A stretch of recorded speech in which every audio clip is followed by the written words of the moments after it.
Hello everyone. Previously, we had discussed about the event loop optimization techniques. So today we'll be discussing about the JavaScript promisification, right? So what is promisification? First, we will see that. Then we'll try to implement the same with the simple examples. So promisification, basically, it involves converting the callback based functions into promises. Again, I'm telling it involves converting the callback based functions into promises, enabling better readability and handling of the asynchronous functions. So in simple terms, it involves converting the callback based functions into promises that enables the better readability and handling of the asynchronous operations, right? Let's try to implement the same with the example. First example, let's see how to promisify the set timeout using set timeout functions, right? Timer events. So I'll just come here. Let me give here function wait. I'll just consider ms as the parameter. So I'll just give here return new promise of let's consider resolve here. So in my case, I'll just make use of the set timeout here. Sorry, I'll just give your set timeout completely. Let me take the parameters. One is resolve and another one is the callback that we have made use of. That is nothing but the ms. So I hope this is clear. Next, I'll just make use of wait for 1000 milliseconds. Also, let me make use of then here. So let's log something within here. I'll just give here quickly console log of I have considered 1000 milliseconds, right? I'll just give here 1 second passed. So let's try to run the code. Let's see what output we get. So timeout is not defined. PR. So OD. Now this has to be basically set timeout, right? So this is fine. Let's try running the code again. So yeah, after 1 second, we are getting the output 1 second passed, right? So I'll just quickly explain what we have done here. So basically this example, in this example, we are creating a promise that resolves after the given milliseconds, right? So after 1 second, we are getting the output 1 second pass. So this creates a promise that resolves after given milliseconds. So after 1 second, the promise resolves and locks the message 1 second pass. That's what we are getting in the output, right? So this works absolutely correct. So this is simple example of promisifying the set timeout. Promisifying using the set timeout. Next, let's see how to promisify a nodejs function, right? So I'll delete this one. Let me quickly open the nodejs, this one, VS Code. So I'll just come here. I'll just create a file name index.js, right? So let me quickly write here. Let me quickly import the fs module. I'll just give here const fs equals require of fs.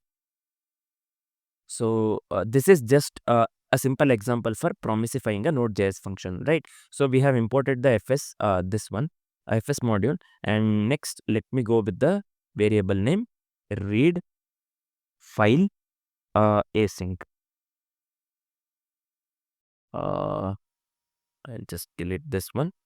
Let's make use of the arrow function, right? I'll just pass the parameter path here. So within this one, let's create the promise. Let's make use of the parameter resolve and reject. So here, let me make use of fs.read file, basically to read, right? So let me give here path as well as UTF-8. This one, this is fine. This is just for the character encoding. Then I have made use of the UTF-8. Then let's pass two parameters. One is error. I'll just take ERR and data. So I hope this is clear. Next, let's make use of the ternary function. If error, then let's give a reject of this one, ERR, error itself. Else, let me give a resolve of data, right? So this is simple, right? Um, I hope this is clear. So did I miss something here? Just give me a second here. So I think here we don't need this one, flare braces basically. I'll just come here. What I'll do? Here, let me remove the semicolon. Right. Hope this is clear. Next, what I'll do? We have got the extra braces. I think here. This is fine. Let me clear this one. So yeah, just give me a second here. I'll just call the read file async function here. Within this one, let me give example dot txt. So I'll just come here, create a file named example dot txt. We are just reading the file, right? Here, I'll just give hi, I am Bharadwaj here. So let me make this one capital I. So this is it for the example.txt. You can give anything inside that.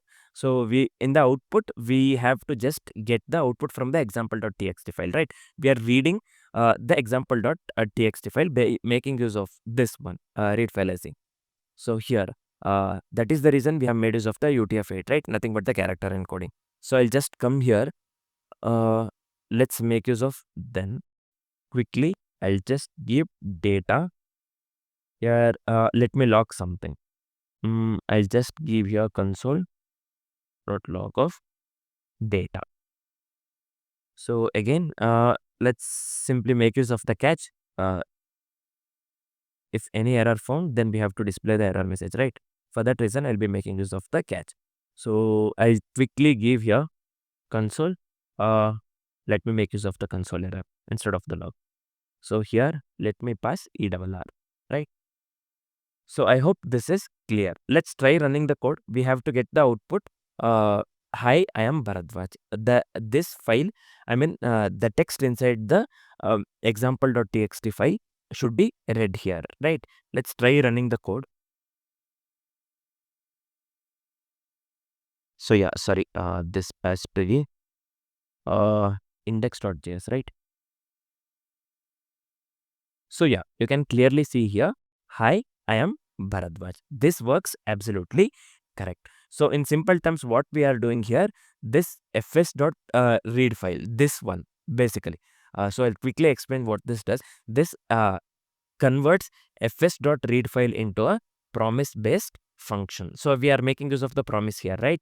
So this is converting fs.read file, this one read file into a promise based function. So I hope this is completely clear. Now we know the concept of the promisification. First, we saw simple example how to promisify using the set timeout. We saw, right? So next, clearly you can see here, we saw how to promisify a nodejs function. For now, this is it. Next, we will be discussing on lazy loading and code splitting, right? For now, this is it. Thanks for watching, guys.